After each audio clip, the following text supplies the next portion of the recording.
Welcome to Torah on the Go. Whether you are on your Peloton, walking your dog, at work, we're glad that you took a moment out of your day to help to study Torah with Rabbi Feinstein and myself. Help us, because it prompts us to learn as well. We look forward to learning with you each and every week. This week, we're going to discuss Chapter 6 of the book of Exodus, presents us with the 4 famous verbs of redemption in the story of the Exodus. Mm-hmm. Now, these 4 verbs are not only captured in the text itself of the Torah, then they're highlighted for us in the Talmud, in Masechet Pesachim, in chapter 10, in the kind of outline of what the Seder is supposed to be. Mm-hmm. The Haggadah highlights all 4 of these verbs. And there are lots of 4s that result in the Passover Seder because of them. So we have the 4 sons and the 4 questions and the 4 cups of wine. Mm-hmm. And we'll talk about that as we go on. So the 4 verbs are, right? V'hotzeiti, I will remove you. V'hitzalti, and I will rescue you. V'ga'alti, and I will redeem you. V'lakachti, and I will take you out of there. Those 4 verbs that God says that that God will do for the children of Israel in chapter 6, verses 6 and 7, they end up becoming a defining process, let's say, in the way that we understand redemption from slavery. Right. Now, I hate to bust the bubble, but there's a 5th verb, veheveti el haaretz, and I will bring you to the land. And to some traditions, that's the origin of the cup of Elijah on the table. You needed a 5th cup, right? The 4s give it balance and symmetry. They divide the Seder into its constituent sections. But the 5th cup is there because heveti is a verb that hasn't yet come to be. We were brought to the land, we lost the land twice. We now have regained the land in our 3rd iteration, but still the notion is that we haven't yet achieved that world where the Jewish people are planted in its land safely and free. And that's why the 5th cup is not represented in the Seder, but represented by that cup of Elijah, which is the cup of our dreams. In my family, we also have a 5th question. It's when do we eat? Yeah, it's everyone's family. Everyone's family, all right. Everyone's family, yes. So, why do you think the Jewish tradition gloms on to these 4 verbs? Yeah. Why God has laid out the plan once before to Moses at the burning bush. And this is after as we talked about in the last episode, Moses approaches Pharaoh, and there's kind of this failure or this sense of failure that Pharaoh doesn't just free the Jewish people on the first try. He actually, it's quite the counter. He makes their lives much worse, makes our lives even more difficult. And God says to Moses, don't worry, I'm going to do all these things for you. And the plan is laid out in these stages. We hold these verbs up and we say we should honor this process. Mm. Why do you think the process is taken a form? Why do these verbs symbolize these stages? It's a wonderful question. I think deepest down, I'd say that the idea that things can change is the Bible's gift to humanity. Look, most of humanity gained its sense of human experience, human history, from looking at nature. Nature occurs in cycles. Day follows night follows day, summer, fall, winter, spring, summer, fall, winter, springs. Everything goes in cycles. And so the idea is that maybe human experience is cycle. The great philosopher said that, history is going to repeat itself. For those who don't know it, history is going to... That notion that there's nothing new under the sun, articulated by Ecclesiastes in the Bible itself. That events simply mirror the events of the past, and tomorrow is going to be just like yesterday, and there really is nothing we can do to change it. And comes along the Bible and says, here's a different metaphor. The metaphor is the journey. The journey from Egypt to Canaan, from the house of bondage to the promised land. The journey means that history has a linear quality, which means it's moving. And the question is it moving forward or backwards? And the question is, what am I doing where am I on that journey? What is my role? The idea that tomorrow doesn't have to be like yesterday was the most radical, revolutionary, earth-shattering idea in human consciousness. And so it's given to us by the Bible several thousand years ago. And these 4 verbs recognize that. It's going to take a step at a time, but it's a step forward out of something and into something. That idea is so remarkable. I also think that at the lowest point of slavery, v'hotzeti, v'hitzalti, v'hilakachti, v'galti, these are active verbs. Mm-hmm.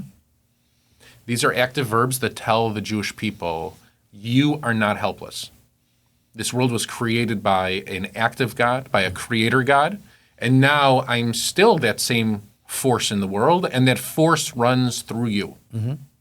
You can actually shape your existence in this world, right? And so it's not only that it is that the world is malleable, which is a revelation in and of itself. Our situation is changeable, and it's also that we could be the authors of that change. Mm-hmm.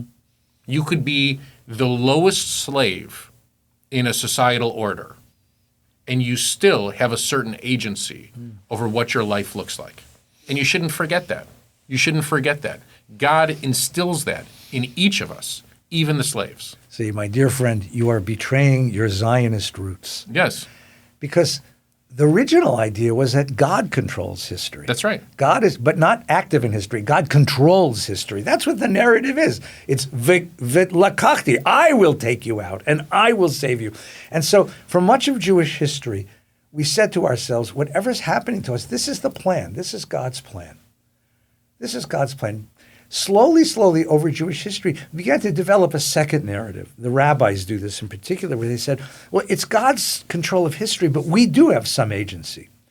The biggest rupture comes with modernity.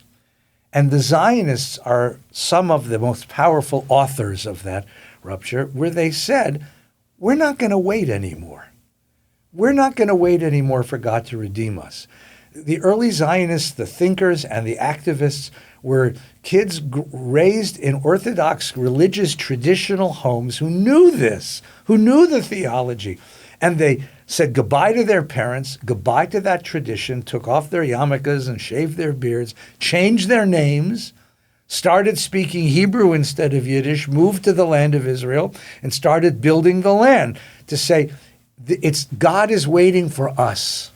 God is waiting for us. So the rabbinic tradition introduces that idea, but the Zionists are the ones who really bring it to fruition. And the argument within the tradition, and it's not done yet, is who's in charge? Are we in charge, or is God in charge?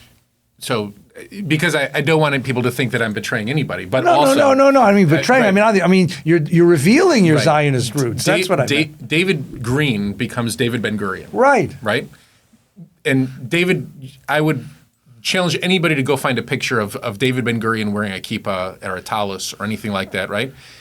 And yet, if you read his writings, he is one of the most educated, literate Jews in the history of the world. Absolutely. Okay, these are people who quote the Torah and the Tanakh, books of the Tanakh, whether it be Shimon Peres, or these are people who grew up in Cheder. These are people who grew up in Cheder, went to Israel, took off their kippah, exactly as you're saying. Right. And then there's this moment that comes along in 67, and Shlomo Goren, the chief rabbi of Israel, who happens to be a captain of the IDF. Right. We liberate the old city, and in liberating the old city, people begin to cry. People begin to cry. The famous line comes out, Har Habayit Bi'adenu, the Temple Mount is in our arms, in our hands. And he does something unthinkable, and that is he heads to the wall, he heads to the kotel, and what does he do? He does the most biblical thing possible. Yep. He blows the shofar. Right. That wonderful picture. And the wonderful picture. It ends up being this iconic picture.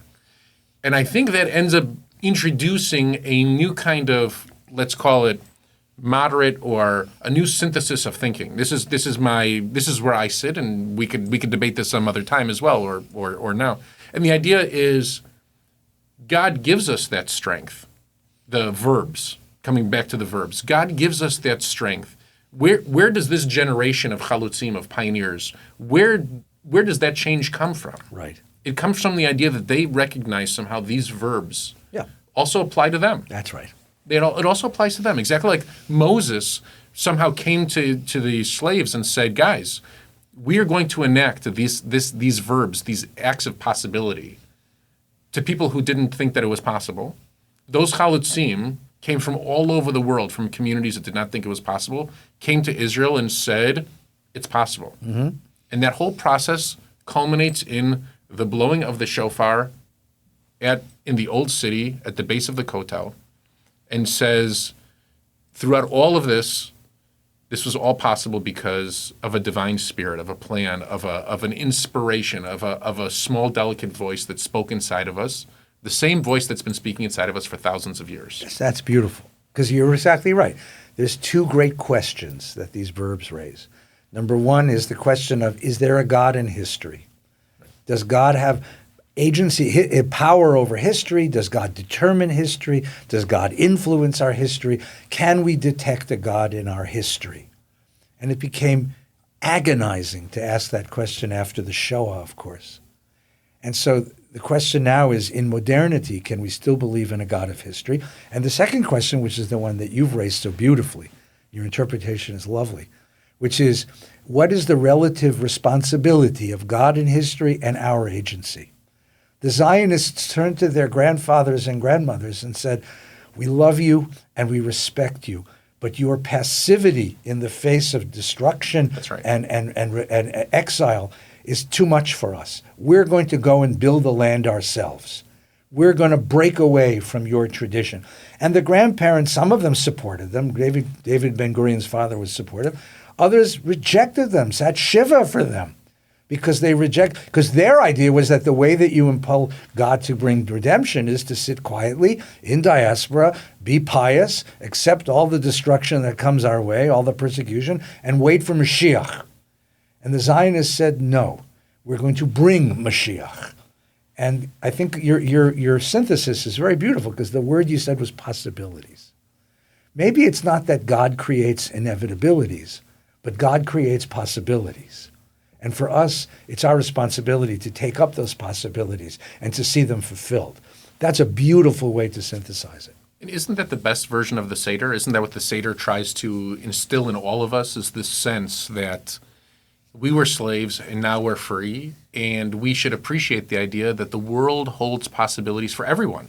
The Seder is perhaps the most particular story, but it's the most universal message during the Jewish year. Yeah.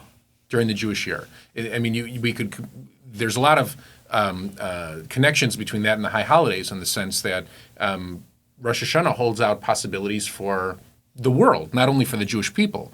Passover, through understanding of our story, through the 4 questions and the 4 children and the 4 cups of wine, or the 5 cups of wine, or however many, we get to a place where we perhaps begin to believe that there are possibilities in this world that we don't see. Yeah, and that's what the end of the Seder is. First of all, I have to confess that I was 17 years old before I discovered that the Seder didn't end when my father complimented my mother and fell asleep at the table, right? Because that was I love my dad. Uh-huh. But you get to the second half of the Seder, everything Right. after dinner. The first half of the Seder is about the Pesach that was, the Exodus that was. The second half of the Seder is messianic. It's about the Seder that's going to be. The rabbis gave us a symphony of Jewish dreams. That's the whole Elijah thing. What does it mean to open a door for Elijah? Elijah is the precursor of the Messiah. And you're inviting him into your home to have a glass of wine with you. You're inviting redemption into the world. And that comes with the great question of, what do we have to do? So there's this wonderful custom that Rabbi Schulweis taught us from the Ropshischer Rebbe, the great Hasidic master of the 18th century. He said that the Elijah cup was kept empty, and he passed it around the table, and everybody poured some of their wine into it. Oh, that's a beautiful To truth. say that we're all involved in the process of bringing Mashiach. That's what the end of the Seder is. It's this redemption, this theme of redemption, this song of redemption at the end, because it's now a question of, okay, so you're free. Now what are your responsibilities? Beautiful. Beautiful. Well, we hope that no matter where you are right now, whether you're in your home or whether you're evacuated, whether you're recovering, whether you're still dealing with a certain level of destruction in this community, We hope that this episode inspires within you a sense of hope and possibility in the world. On behalf of Rabbi Feinstein and myself and all of Valley Beth Shalom, if there's anything you need, please feel free to reach out to us. We look forward to studying with you next week.